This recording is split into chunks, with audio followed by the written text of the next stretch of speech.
Cette capsule vous est présentée par la boutique Maixu pour vos peluches et articles décoratifs geek, ainsi que par Evo Retro, compagnie techno montréalaise d'accessoires de jeux vidéo. Salut tout le monde, c'est encore moi pour vous parler d'un autre jeu de Switch. Cette fois-ci, je vais vous parler de Arietta of Spirits. Arietta of Spirits, c'est un jeu action-aventure qui est axé sur l'histoire beaucoup plus que sur le gameplay.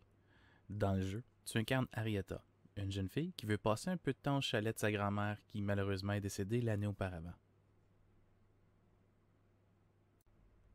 Arietta va au chalet avec ses parents et, en se promenant autour du chalet, elle rencontre l'esprit Arco. Un esprit qui habite la région dans un monde parallèle, le monde des esprits. Il s'est attaché à Arietta afin de pouvoir interagir avec le monde réel et montrer quelque chose à Arietta. C'est difficile vraiment d'aller plus en détail avec ça parce que malheureusement le jeu est un peu court. Donc si je vous en donnais plus de détails, ça serait des spoilers à la grandeur du vidéo. En tout, il y en a pour à peu près 5 à 8 heures pour le jeu. Le jeu est peut-être un peu court, mais tu t'ennuies pas tout le long. L'ambiance est clé ici.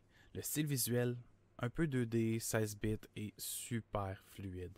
L'environnement est super joli et vivant.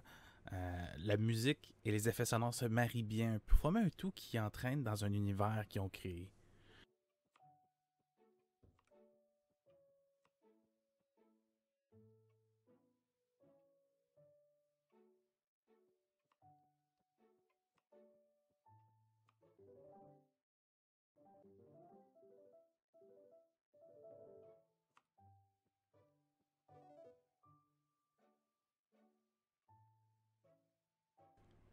Le combat est relativement simple.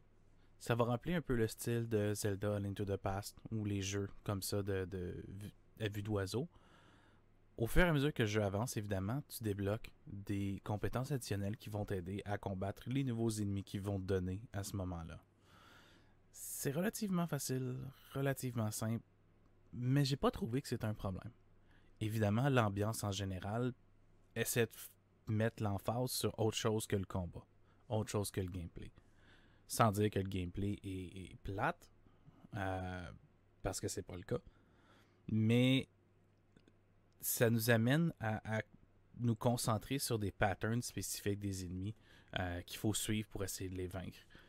Puis ça va prendre quelques secondes de plus pour les vaincre sans se faire frapper ou sans même mourir et recommencer le niveau par leur contre-attaque, par exemple. Il y a beaucoup d'ennemis que tu dois frapper dans une façon spécifique, te déplacer et réessayer en attendant de les reprendre dans leur dos, par exemple. Je trouve que ça va être bien avec le thème du jeu, avec l'ambiance qu'ils ont essayé de créer, parce que ça donne vraiment un temps pour apprécier ce qu'il y a autour du combat. Parce que les 2-3 secondes que tu dois attendre avant de refrapper l'ennemi, ben, tu peux profiter de tout ce qu'il y a autour aussi, euh, ce qui rend la chose beaucoup plus intéressante. Pour conclure, Arietta of Spirits, c'est un jeu qui est relaxant malgré tout, avec une histoire qui est assez inspirante, du gameplay qui est connu, mais qui est pas ennuyant, un style visuel qui est pour moi très attrayant définitivement. Le jeu est moins de 20$. C'est clair que je recommande un achat. J'ai vraiment trippé sur mon expérience. Au moins, jetez-y un coup d'œil. Ça vaut vraiment la peine. C'est un petit bijou. Un petit quelque chose qui a pas eu beaucoup de publicité, que j'ai pas entendu parler beaucoup, mais euh, qui m'a définitivement pris par surprise. Fait qu'encore une fois, c'était Philippe. Merci beaucoup de m'avoir écouté.